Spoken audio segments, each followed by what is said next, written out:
আসসালামু আলাইকুম, welcome, this is জেবিতাস। আজকে আমরা একটি বিশেষ জায়গায় চলে এসেছি যা এখন এক নতুন পর্যটনে পরিণত হয়েছে। এটি হলো বরগুনা জেলার তালতলী উপজেলার নিশানবাড়িয়া ইউনিয়নের নলবুনিয়া এলাকার শুভ সন্ধ্যা সমুদ্র সৈকত। 4 কিলোমিটার দীর্ঘ এই প্রাকৃতিক সমুদ্র সৈকতে সাগরের ঢেউয়ের সাথে সাথে সবুজ ঝাউবন ঘেরা এক অবিস্মরণীয় দৃশ্য উপহার দেয়। আর এই সৈকতের অন্যতম বৈশিষ্ট্য হলো এটি 3 নদীর মিলনস্থলে অবস্থিত, পায়রা, বিষখালী ও বলেশ্বর নদী। শুভ সন্ধ্যা সমুদ্র সৈকত শুধু তার সৌন্দর্য নয়, বরং এখানকার মুক্ত বাতাস, প্রাকৃতিক সৌন্দর্য, নিরিবিলি পরিবেশ পর্যটকদের কাছে আকর্ষণের কেন্দ্রবিন্দু হয়ে উঠেছে। এটি বাংলাদেশের দ্বিতীয় বৃহৎ ম্যানগ্রোভ ফরেস্ট টেঙ্গাগিরির অংশ হওয়ায় এখানে বন্যপ্রাণীর অবাধ বিচরণ দেখা যায়। সাগরের পাড়ে সবুজের সমারোহে প্রাকৃতিক অপূর্ব সৌন্দর্য এক ভিন্ন অনুভূতি সৃষ্টি করে। এখানে প্রচলিত সমুদ্র সৈকতের তুলনায় দর্শনীয়দের ভিড় কম, তাই আপনি এখানে নিরিবিলি সময় কাটাতে পারবেন, যা এখানকার অন্যতম অভিজ্ঞতা।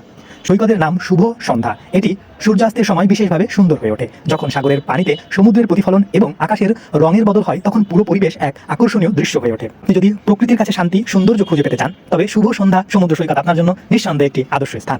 আশা করি আপনি এই ভিডিওটি উপভোগ করেছেন। আরও সুন্দর জায়গায় ভিডিও পেতে আমার চ্যানেলটি সাবস্ক্রাইব করুন। আপনার মন্তব্য ও মতামত জানাতে ভুলবেন না। ধন্যবাদ।